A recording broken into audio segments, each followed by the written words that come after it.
He took Best of Show in GSL 3 Yes. with the Prospector van, right? Yes. Yeah. So George is a longtime competitor in GSL, Best of Show winner. He is a master brass fabricator. In fact, everything Gustafson knows about fabricating with brass, he learned from George.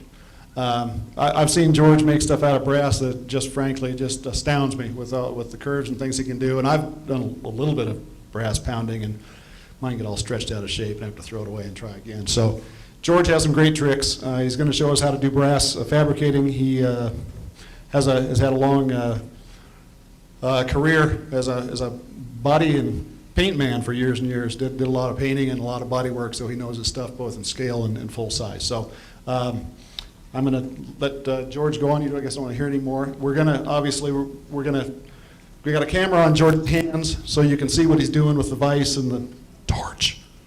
And maybe we'll shut those doors over there. Anyway, so you know, focus on the screen, and you ought to be able to see everything up here on the screen that he's doing. So go get him, George. I'm not sure what this thing. I don't know if we went on standby. What happened, Chad? We go on standby? I'm honored that Mark asked me to give this presentation at GSL. I tried a similar presentation at another GSL a number of years ago. I don't know if any of you were present at that time. Remember that. I developed a few new skills since that time and changed my outlook on how to begin a little bit, which I'll explain as we go along. I divided the presentation into about 3 primary sections. First one is to cover the tools that I use in forming brass. One of the primary tools that's very helpful is a good vise. It doesn't have to be an expensive vise. I prefer a smooth-jawed vise because it doesn't leave little grid marks in your work. The next item is a torch. This one is available from Harbor Freight. You can get torches from elsewhere. You can go to an oxyacetylene jeweler's torch, which would be nice to have, but they're kind of pricey. These are available for under $10.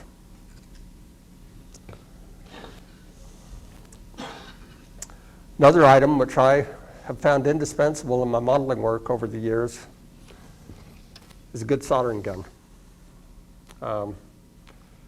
This one I've had since probably the early 60s. That kind of tells my age a little bit. And it has been a good friend to me, both in my professional work and my hobby work.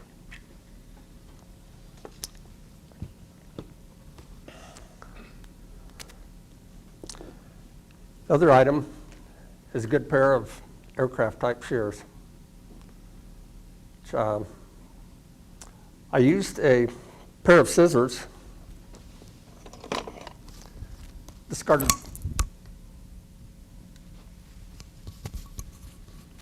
Getting back together here.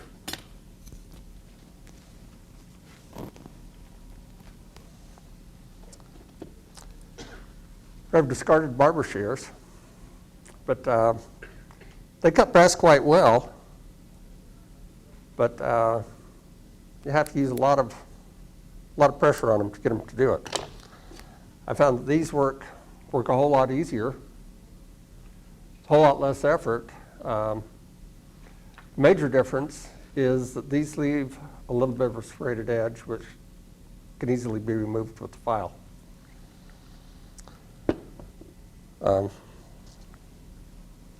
Next item, which several of you commented on, let's see the hammers.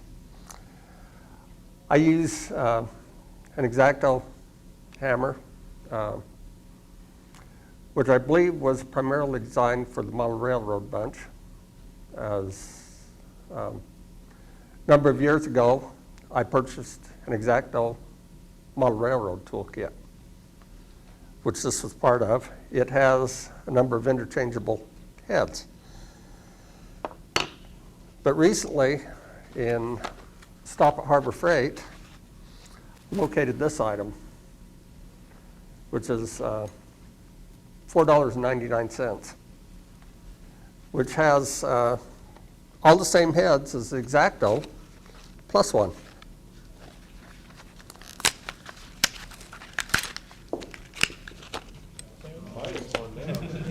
Yeah. This one has a blunt chisel point.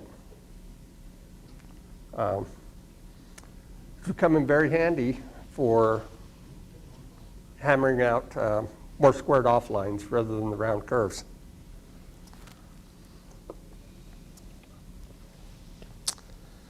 Another item is a good set of needle files. They don't have to be expensive. They're pretty much standard fare in most of your set of hobby tools. Another item is a small flat file. This item is virtually indispensable because when you're hammering brass, it inherently gets ripples in it. This is the file that'll take those out.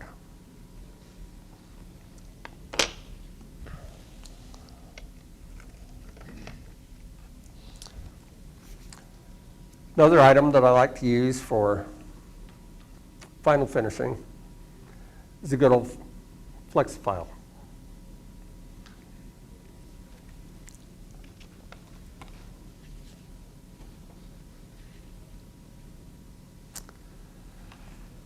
And of course, the moto tool can always come in handy. They can be used for a variety of shaping operations if you have to open up a panel for some reason. You, of course, have saw blades, cutting blades, diamond bits, all sorts of things that come in very handy.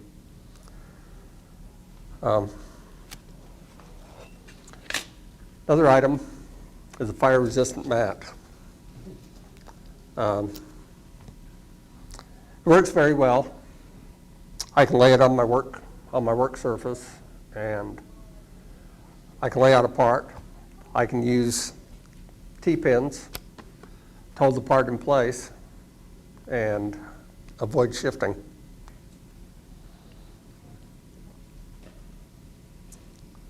Where did you get that? I purchased this from a plumbing supply store. I believe that Home Depot and Lowe's carry them, or any good plumbing supply should have those, as used for fire prevention in soldering copper pipe, things such as that.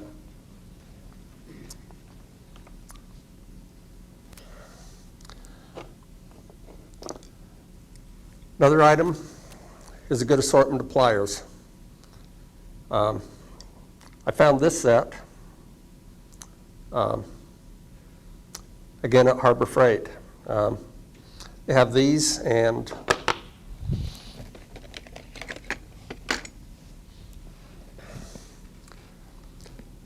the end cutters and the nippers, which also come in handy.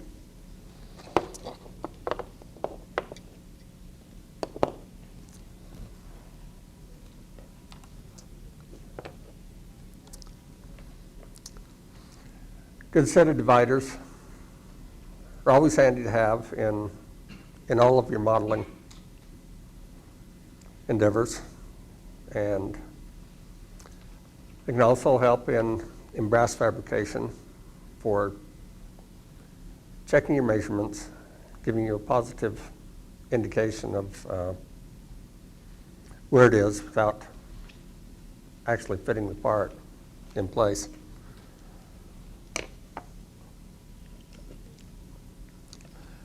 Another item is contour gauge. This helps in assuring that both sides of your project are concentric with each other. And you can use this off the original plastic part to ensure that you match your new part to it.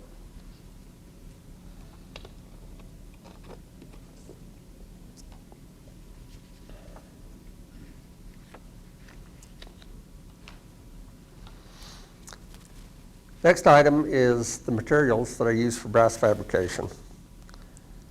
I use a variety of thicknesses of brass, primarily the 15 thousandths for panels. There are some areas where the thinner brass, such as 10 thousandths or even the 5 thousandths, come in handy. Of course 5 thousandths isn't going to hold your shape without a lot of support.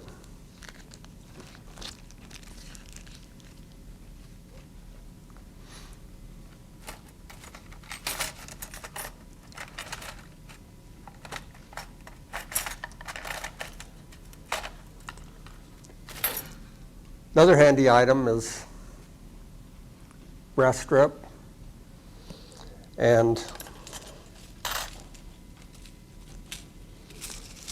a variety of brass shapes, whatever suits your particular need for the project that you're working on.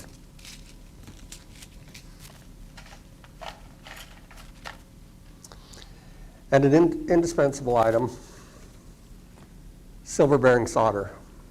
You use silver bearing solder because it has more strength than your normal plumber solder. And you also need a good flux. The Stay Bright comes as a kit with the solder and the flux. Another flux that I've used is Tix Flux, distributed by A West, box 5746, San Bernardino, California. I can't guarantee that they're still in business, as I've had this model for a number of years.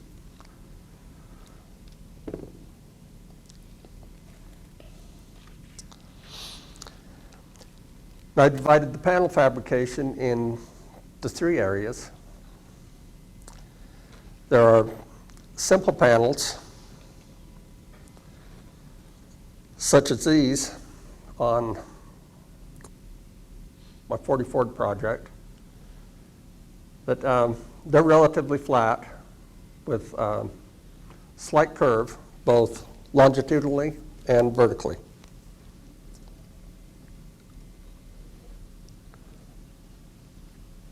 And of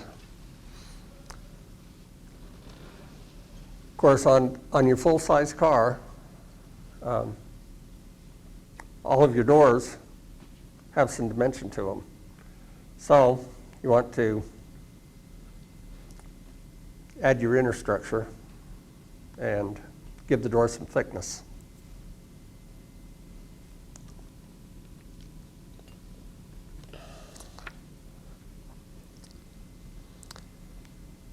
The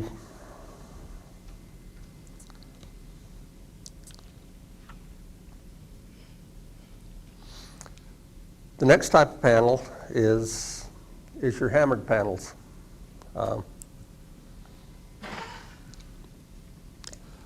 such as the hood on this 40 Ford, which it also has compound curves as it curves both across and lengthwise.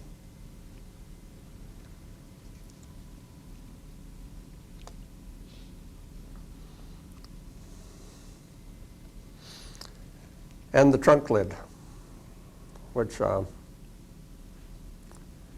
is considerably more difficult to hammer out than the hood, even though you would think that the hood, with its heavy curve, would be more difficult. This one is considerably more so. And the third type of panel is the multi-piece panel,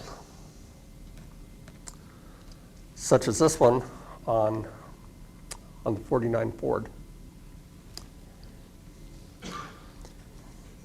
It consists of a basic, simple panel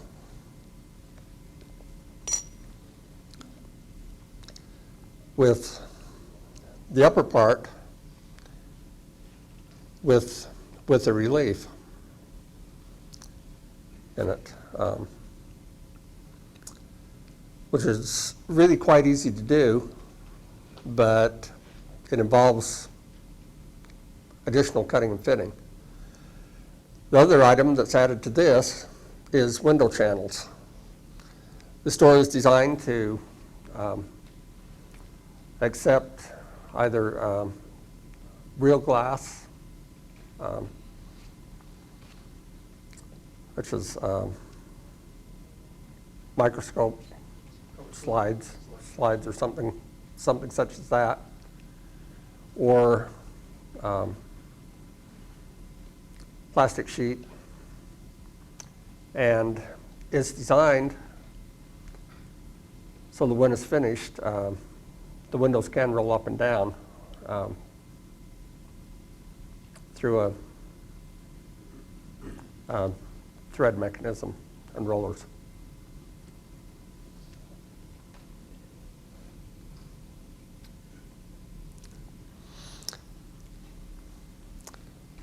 Now this is a hood in process,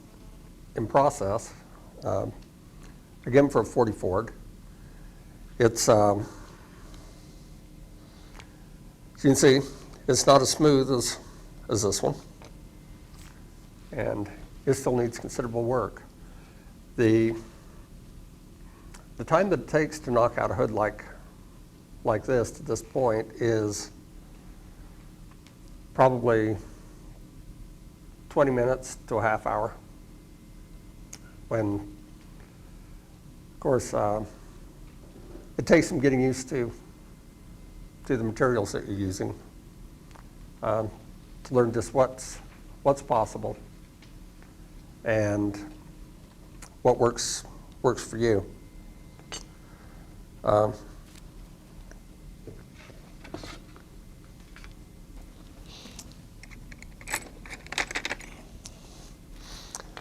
I'd like to start out by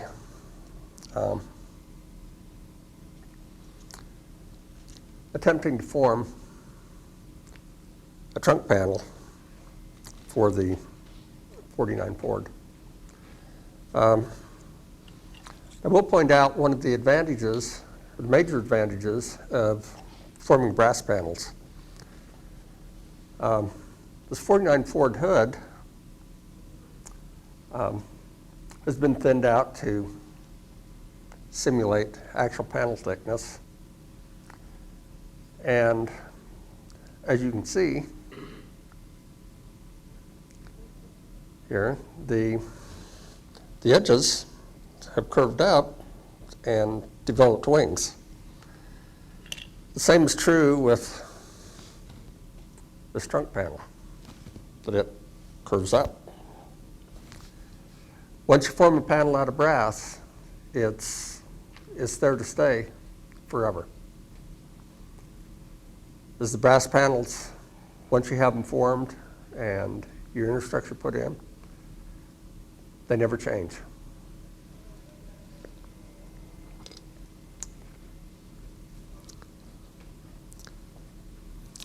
a little trick that I developed working on full-size cars,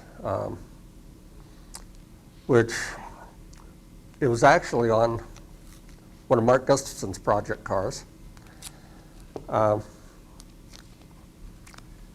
He's building a custom 60 T-Bird, and he commissioned us to replace all the pop metal pieces, the quarter panel extensions, the hood scoop, and such items as that in sheet metal, welded in place and seamless to replace the pop metal pieces. We found that if we took masking tape and put it onto the piece and trimmed it, that we could then take the tape off, put it onto the sheet metal, trim it to shape, form it, shape it, hammer it, whatever, and tack weld it together, because usually there was a top, well, in the case of the hood scoop, there were a series of pieces. There was the top piece, the under piece, met up with it, the opening, bottom piece. So all this had to be cut, formed, and welded together. The tape kind of saved our bacon, so to speak, in that it gave us a starting point.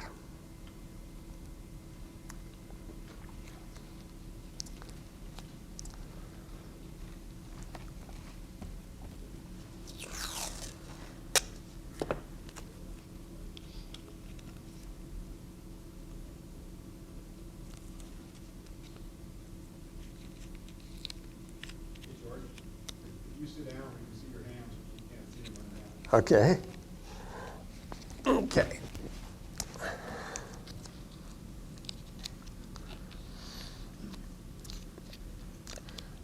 We place the tape on and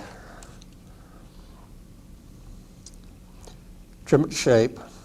It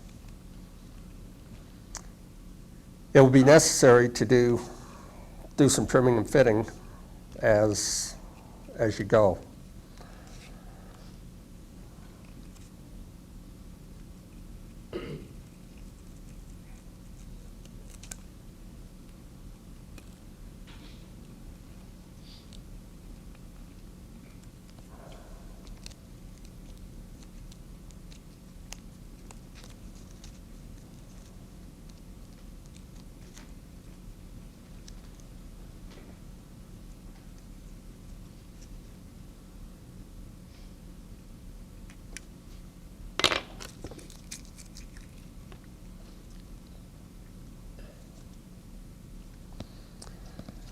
Okay, after trimming to the rough shape, carefully peel it off.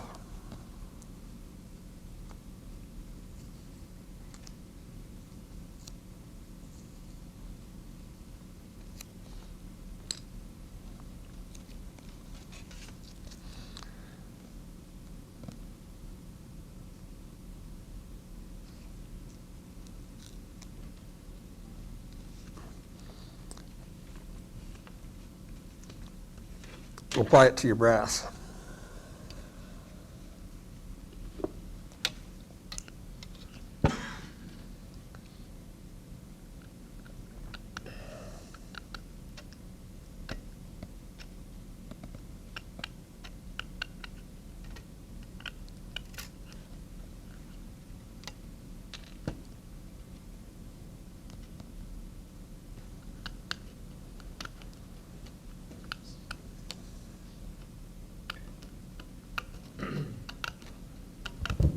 Anybody want to ask a question while he's cutting?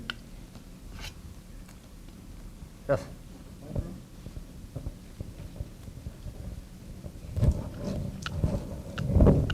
Yeah, I see you're only using the straight aviation step. They also come in lefts and rights. Is there a reason you don't use the green or the red one?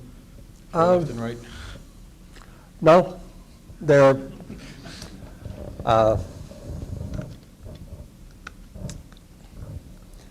they all have their purpose, and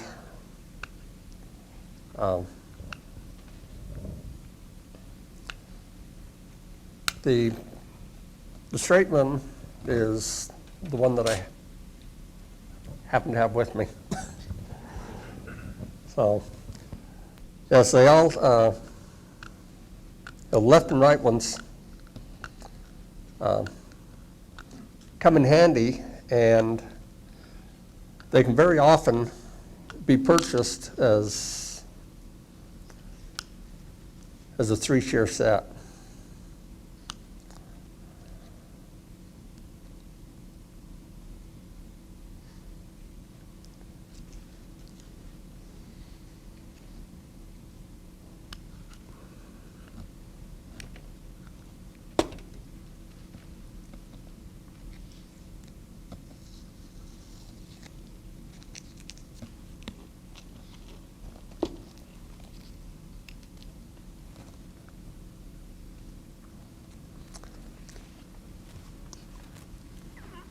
Okay, now that we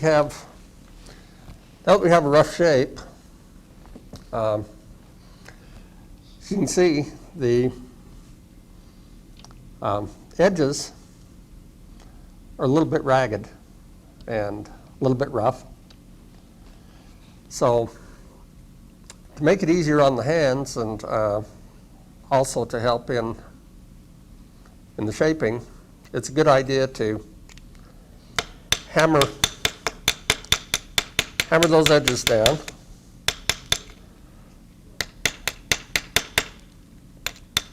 Get rid of as much of the initial distortion from the cutting as possible.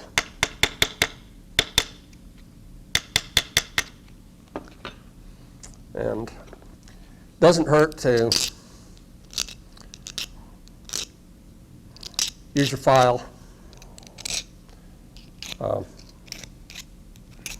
Take a little bit off, smooth the edges, makes it a little bit easier on the fingers, eliminates any snags.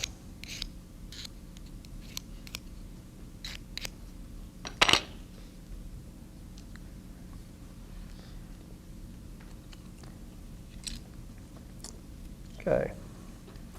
Now, the contour. Hold it down, George. Yeah. There you go. Okay, we have a curve or crown there that we need to duplicate first. I like to do my initial forming just my fingers.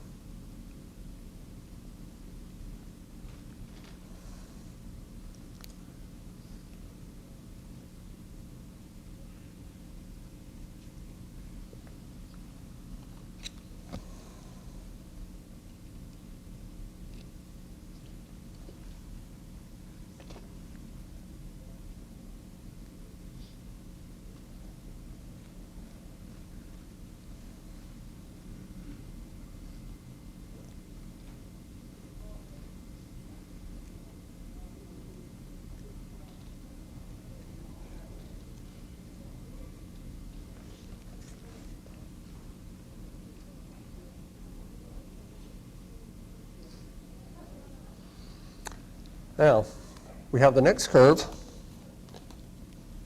slope back. Again, you start forming just using your thumbs.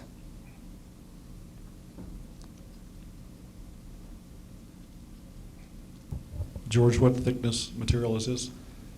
15 thousandths.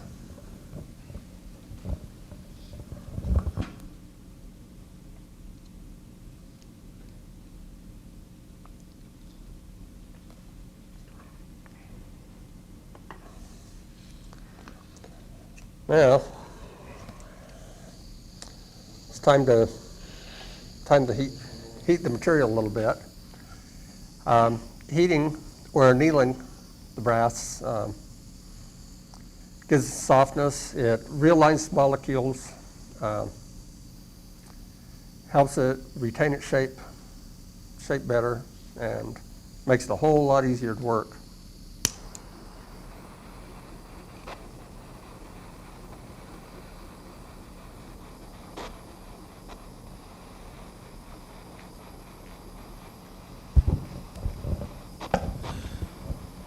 George, is there anything we should be looking for in the flame?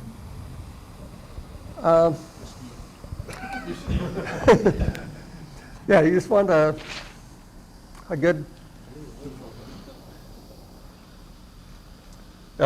you don't need your flame really hot.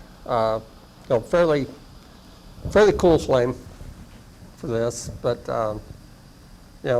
enough heat that it's going to heat it up good. I have a question. Are you trying to anneal out the hardness that was put in it when it was rolled, or is this the hardness that you put in it when you've formed it with your fingers? It's a combination of both. Combination of both. Okay. Mm-hmm. Yeah, you can do a lot of working without putting the torch to it. As the hood on the 40 Ford was formed primarily with no heat. The trunk lid, on the other hand, would not cooperate until it had heat. And likewise, the floor pan for the 40 Ford and the drive shaft tunnel and the bell for the transmission are all formed out of brass. The bell for the transmission wouldn't cooperate until after I'd started to solder it in place.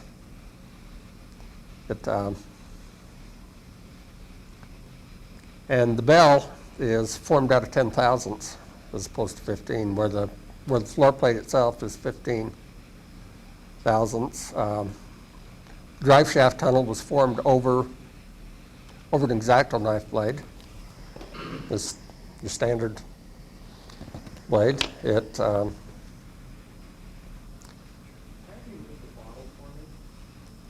Pardon?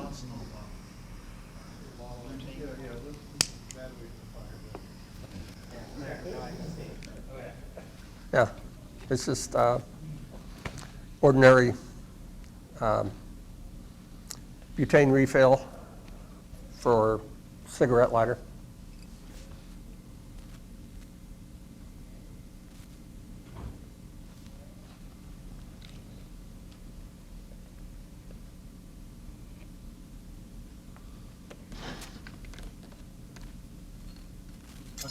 How come you're not using your fingers to form that now? I think I'll let it cool off a little bit. Of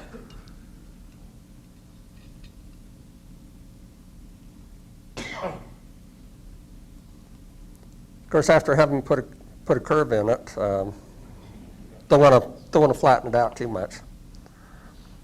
So I use the flat blade pliers here.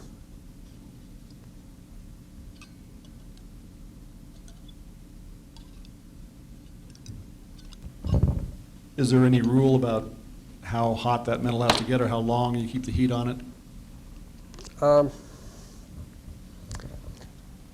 Well, you want to get some good discoloration on it from the heat. That gives you an indication of when you've accomplished the goal that you're after.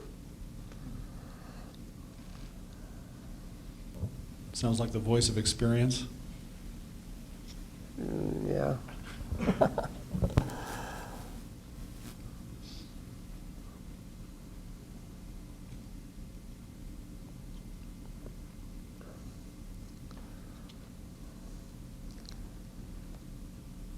Of course, heating it up does make it a little bit easier to put kinks in it also.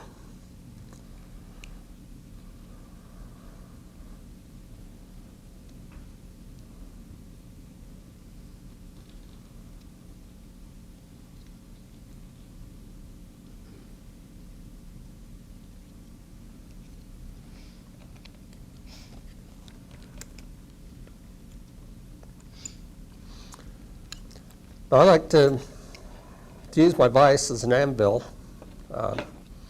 as a backup, supporting the edges, leaving the part where I'm hammering open. I discovered on the website for Eastwood, which is a supplier of auto body materials, lead. They have a product that is a leather bag that you fill with sand and use that as your backup. I haven't had a chance to try that idea yet.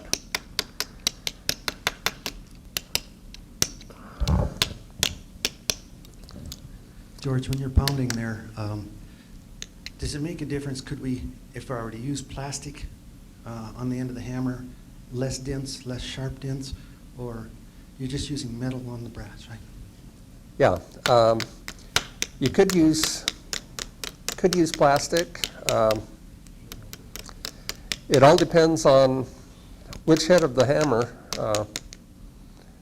works for the particular panel that you're doing. So when you're pounding there, does it put like ball peen dents in it all over, or does it come out kind of Yes. flat? Yes, as shown on this hood, I've just lightly drugged the file over the main part of it. It gives you kind of an indication of the number of dings, high and low spots. In doing that, if you can tell if you got extremely high spots or extremely low spots, that gives you an opportunity to work those out with the hammer. Hammering from either the back side to raise low spots, or from the top side to shrink the high spots slightly. Is there a wood tool that you can use for pushing along like this and taking some of those dents out, or do you hammer them all out? I generally use the hammer and the file. I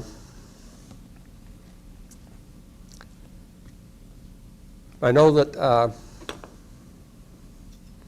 kind of changing to a different type of panel. I know there's some who, well, if you're familiar with tooling copper at all, there's panels like you get some of the older automotive subjects that had the relatively flat panels with the beading. You could easily use sheet copper of the same type that you'd use in copper tooling and copper artwork, and your orange stick, which you use for tooling in copper. And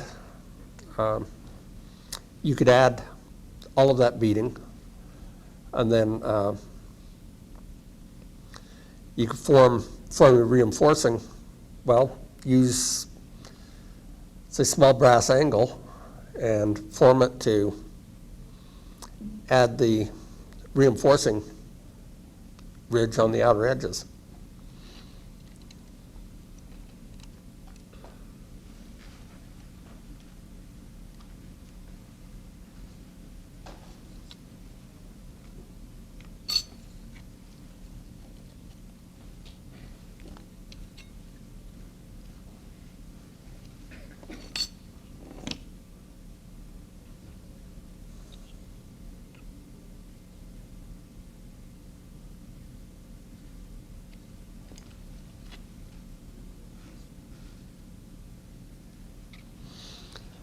As you can see by this, it needs a considerable amount of additional curve to it.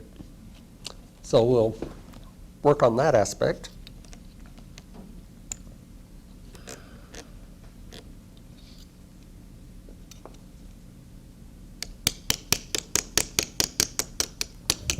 And you're pounding into the gap on the vise there? Yes.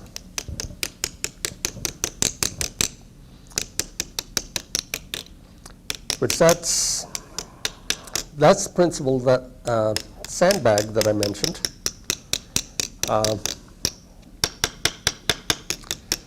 In that the width sandbag, which I thought of using a Ziploc bag and filling it full of salt, table salt, as a possible alternative, or taking the bag and filling it full of sand.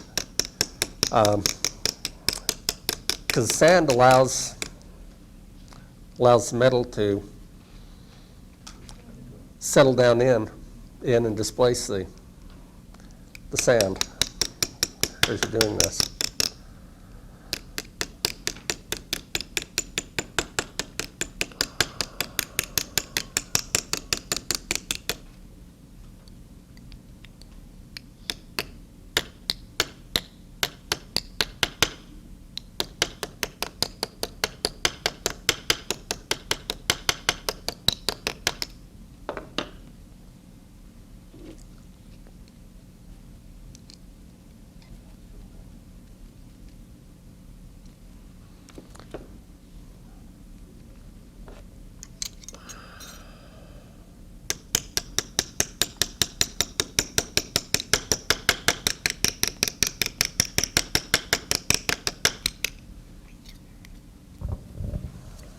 Did you form that hood for the Ford out of two pieces of brass and soldered together? No, it's all one one solid piece? piece. Yeah, just like this example that is still in rough shape, but it's getting close.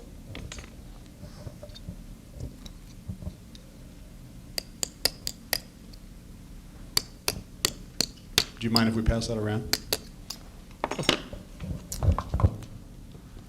So you can pass.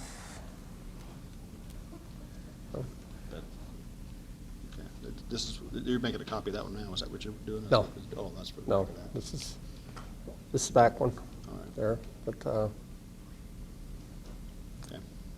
pass it around if you'd like.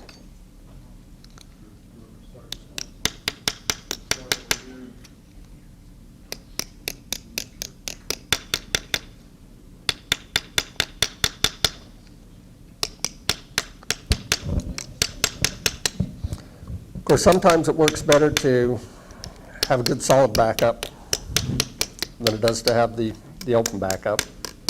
If you had like a rear quarter panel on a 49 or 50 Ford with a blister for the tail light coming out on it, would you make the blister in a separate part and then braze them together or something like that? Or would you try and get it all out of the master piece of sheet brass?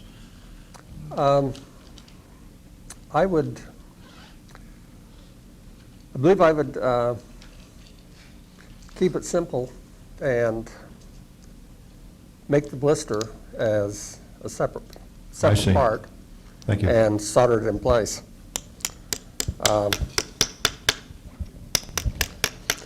Likewise, if you were forming a quarter panel, I would probably put a seam right down the top of the crown here. And likewise, if you're forming the front fender, I drop it around, and if you follow the example of that the factory used when they build it, they put a seam right down the front here. So it'd be virtually impossible to get that shape without putting a seam in it.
turn that so we can just see kind of how that's fitting so far?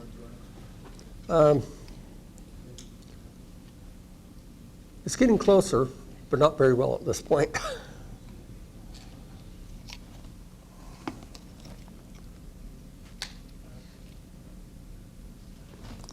Okay. My frustration has always been on something that has compound curves like this is you get one piece fitting and you knock something else out of alignment. So you pull on something and it pushes something else. Is it just a battle? I mean, is that just the way it works? Yes. Yeah, it's a lot of trial and error. I'll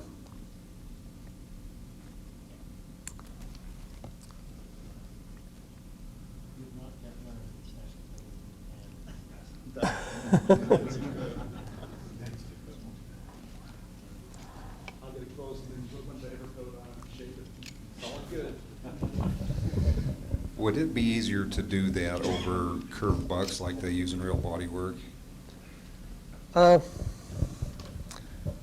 it could very well be easier. Another kind of related question. Can you draw this metal with heat like you would steel?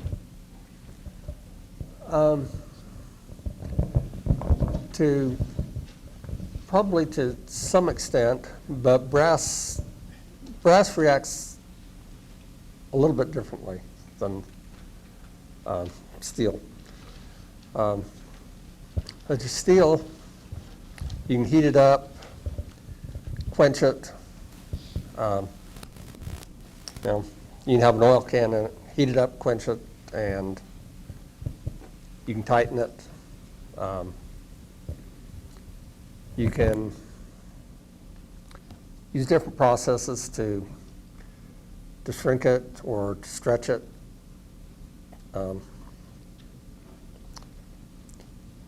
Brass, some of the characteristics of brass work a little bit to the opposite of steel.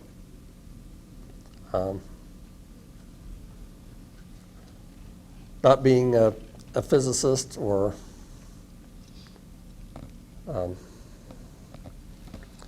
real knowledgeable in all the characteristics of different types of metal.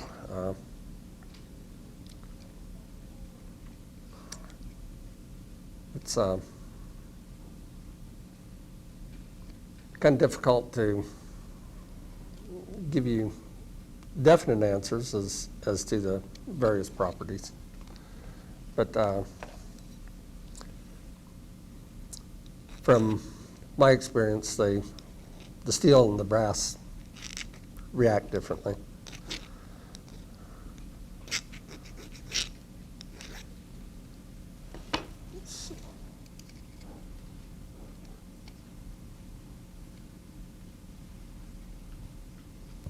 How much stretching have you encountered so far with the pounding you've done on that? There's a bit. It's all across the back here. I've got probably 30 of an inch wider than what the opening is, where the tape initially was about the same size as the original. So we've encountered quite a bit of stretch.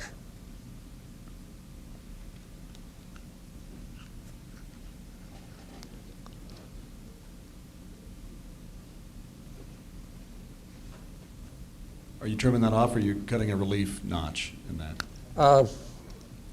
Trimming it off just a little bit. It's a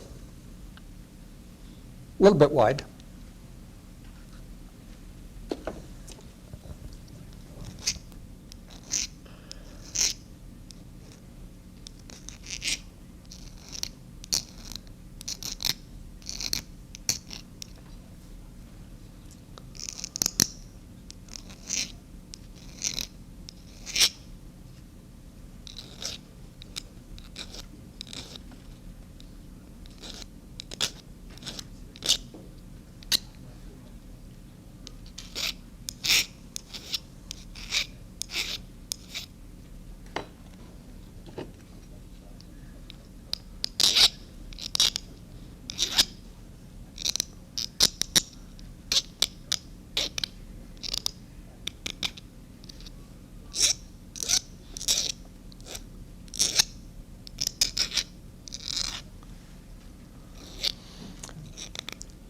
round the corners off just slightly to fit the rounded corners on the body.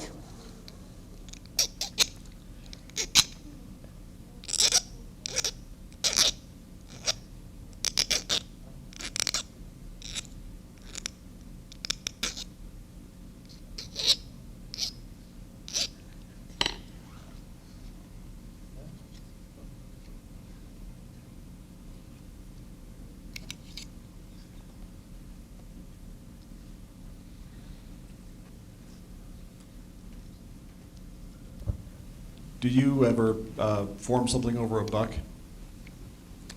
I haven't tried that, but that's something I would like to get into.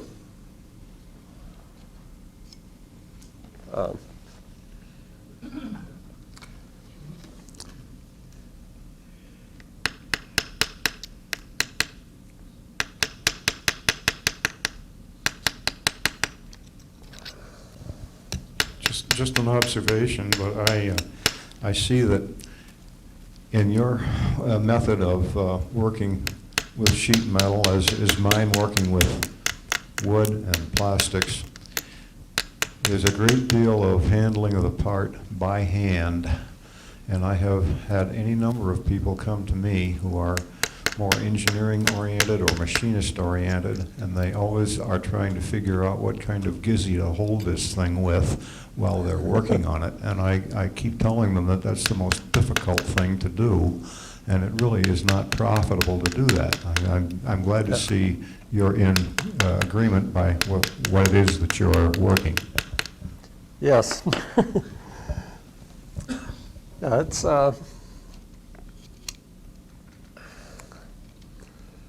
now that brings to mind a little trick that my instructor, when I first learned how to paint cars, pointed out to us. He was a smoker, and he pointed out that when you're preparing a car for paint, or even after it's painted, that wearing a pair of gloves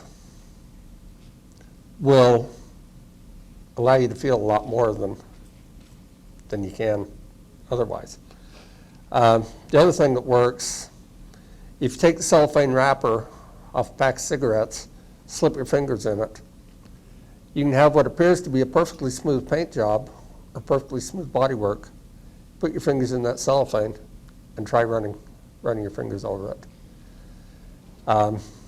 That'll tell you just how smooth it really is. You're speaking one-to-one scale. Yes. And of course, same could apply to it in miniature.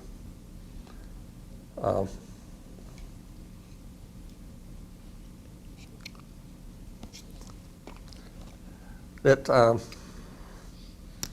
was kind of remarkable to see how much more you could feel through that cellophane than you could with your bare fingers. And kind of taught an important lesson to us that, you know, sometimes normal thinking of how you feel isn't necessarily the best.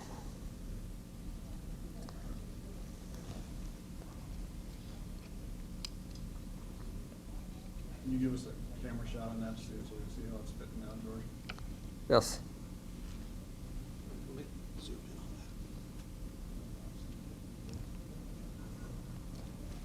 As it's not all the way there, but it's getting close. And that kind of gives an idea of the process involved in forming a panel such as this. Would like to move on to the last area. I know that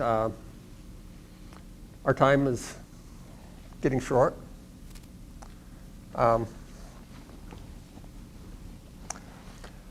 Like to move on to soldering.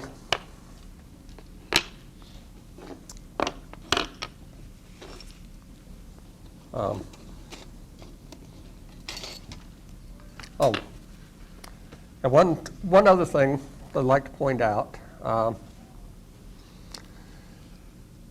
is the hinges.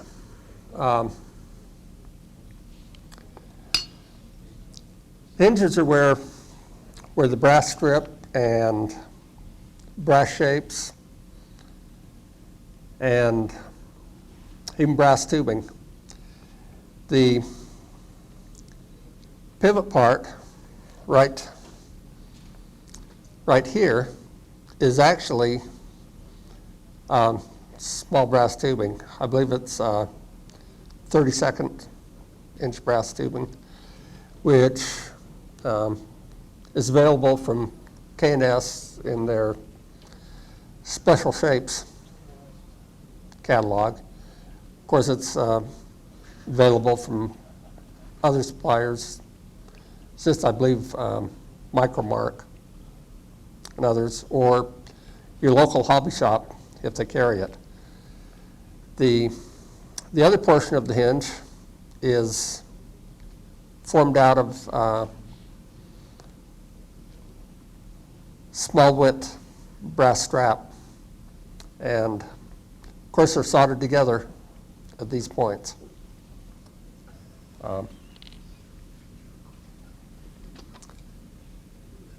The hinge on the hood of the 40 Ford is, if you raise the hood up, or if you raise the hood up as you were observing it, it's formed with square brass, small size, and square brass tubing as the socket. And that gives it a positive lock, and when it comes to final alignment,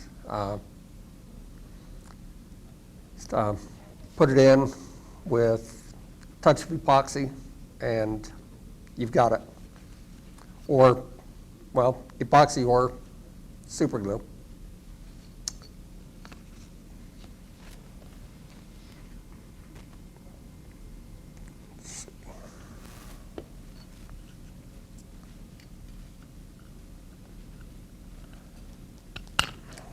Piece off here.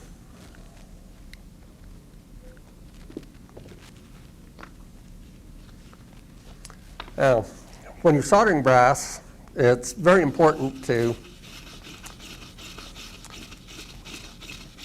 get it absolutely clean. That's where small brass brush comes in handy. Or you can use steel wool, sandpaper, Scotch-Brite pad, whatever.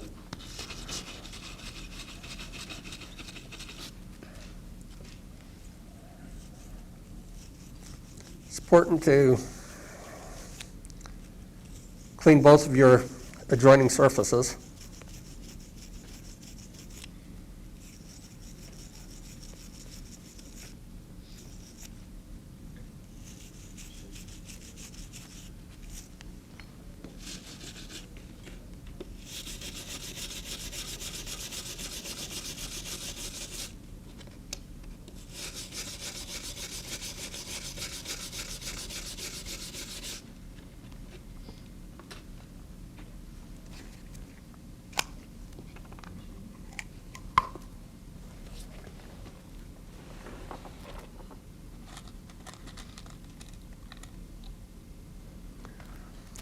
Now, this is where I like to use T-pins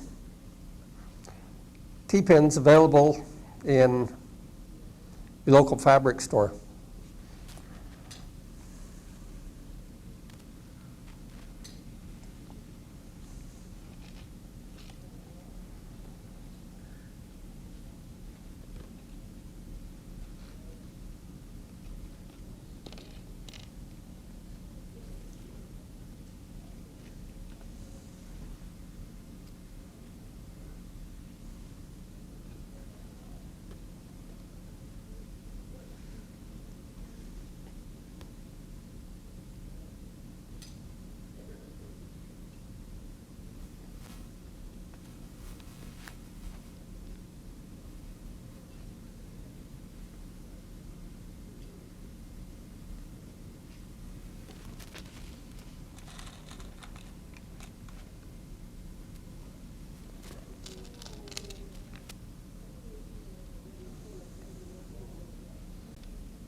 Yes?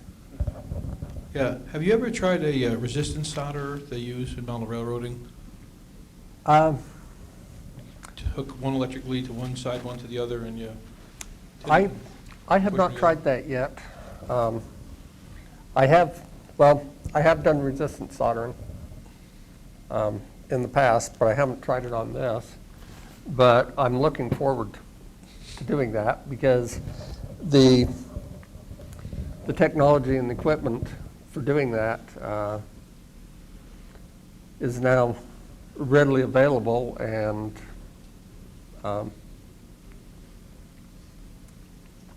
what I've seen, it's quite affordable. It's supposed to be much cleaner, a lot less solder. You use a very small percentage of the solder. Yes.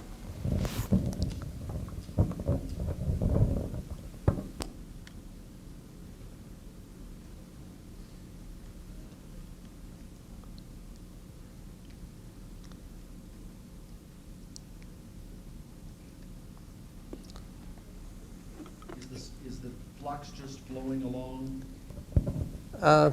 Yes. Okay. It's, I'm sorry, Of course, is the it flux helps just to- flowing along? yeah, it's kind of, said flowing along, and of course, it doesn't hurt to help it spread a little bit.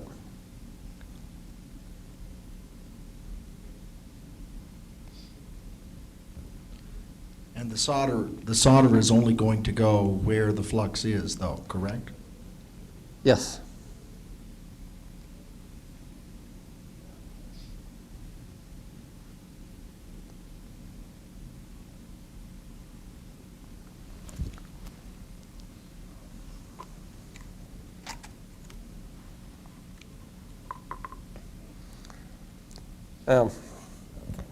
Another thing that I like to do to keep the flow of solder even is take your X-Acto blade and cut off small slivers.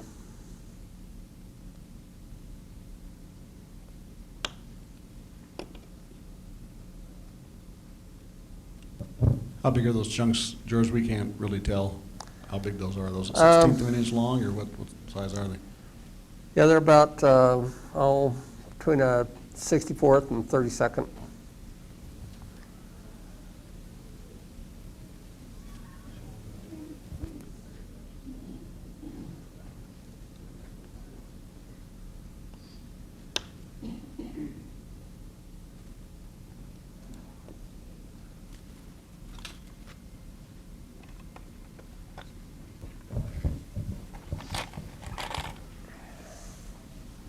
George, is there another way you can do this? Maybe you've tried it, maybe it worked or didn't. If you tinned both sides and used some steel wool or something, brush the excess off so it's just a shiny silver where you want it. Do the same to the other piece, put them together, add the heat. You get less solder and a smoother joint. Have you tried it that way? Is that good or bad? I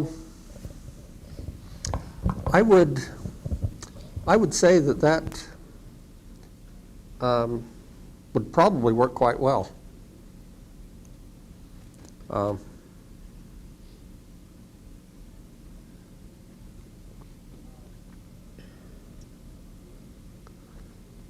Yes, that would probably be a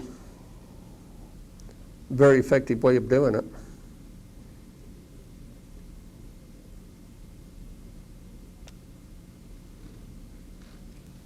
But this is going to be a lot more fun watching the solder get sucked in there, right? Yeah. Yeah, I do some sweat soldering on copper pipe in my job.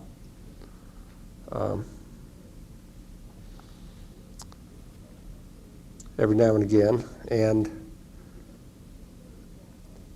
it's always amazing to watch the solder as you heat it up, and when you get it just right, the solder all of a sudden flows and goes where it needs to be.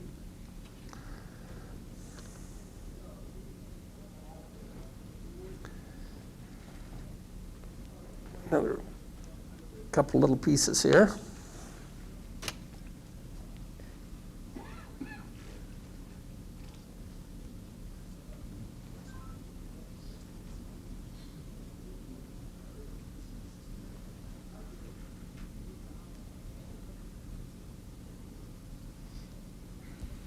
Are you using the torch more often for this sort of thing than an iron these days? Is there any advantage of one over the other? It kind of depends on what it is you're soldering and where.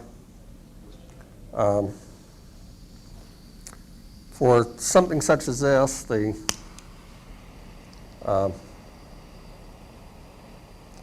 torch works really well because torch, if you've got your pieces pinned in place, which you could use a piece of like ceiling tile with the mat on top, and that'd give you something for your pins to actually stick to, rather than just sticking them into the mat like I'm doing. Well, flame seems like a lot more fun to play with than a hot iron anyway. Yeah, and the problem with using the soldering gun is that it has to make contact with the surface. The flame doesn't, and the soldering tip's bigger. It's harder to get it into small areas. Where the flame, it just goes there. And the point in soldering is to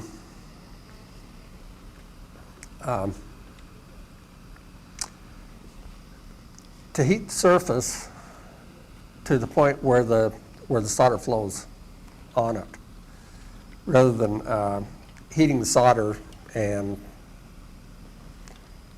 trying to glue it together. You want it to bond and all become one.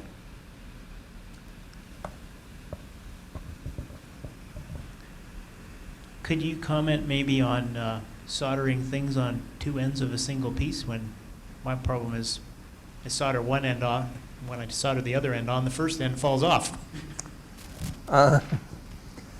Yeah, you could, in that case, you'd want to use a heat sink. So just something like wet paper towel. Yeah, or there are heat sink compounds available at welding supply, or you can get small clamp-on heat sinks.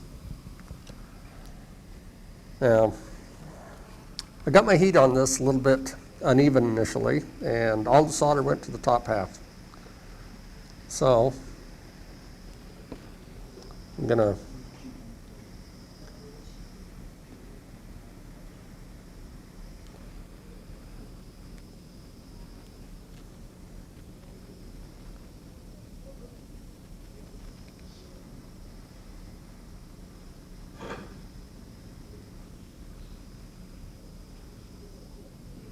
You ever tried using two temperature solders?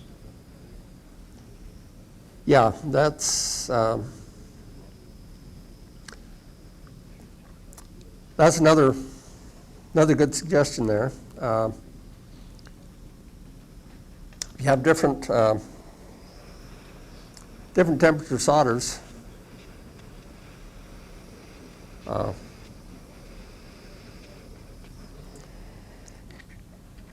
You can use the high heat solder initially and move on to the next area with a lower temperature solder, and on to maybe a third area with even a lower temperature. You can get the silver solder in, I think it's 3 different heat grades. Yes. And they have a specific flux for that. You put the flux on, and when the flux starts to bubble, you got it hot enough to hit it with the solder. So not only do you want to get the right solder, you want to get the flux that matches the solder that you're using. And you start with the highest temperature and work your way down, and that will keep you from heating the part too much to melt what you've already done. Yes.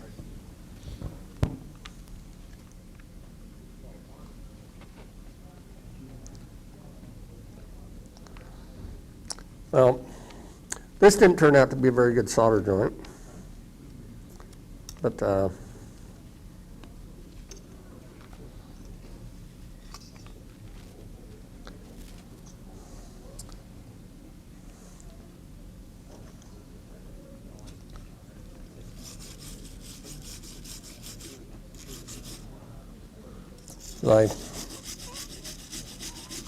didn't get very good flow on this one.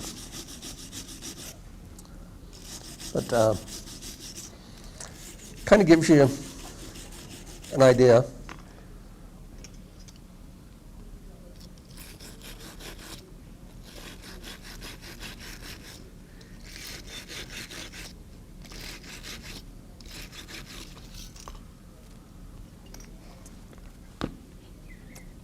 As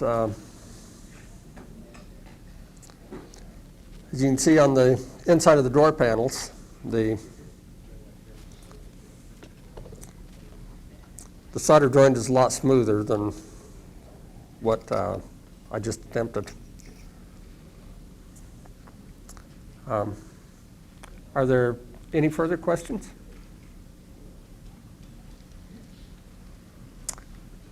Okay, we'll conclude this seminar at this point. If any of you want to come up and observe some of these other parts, George or anything, feel free.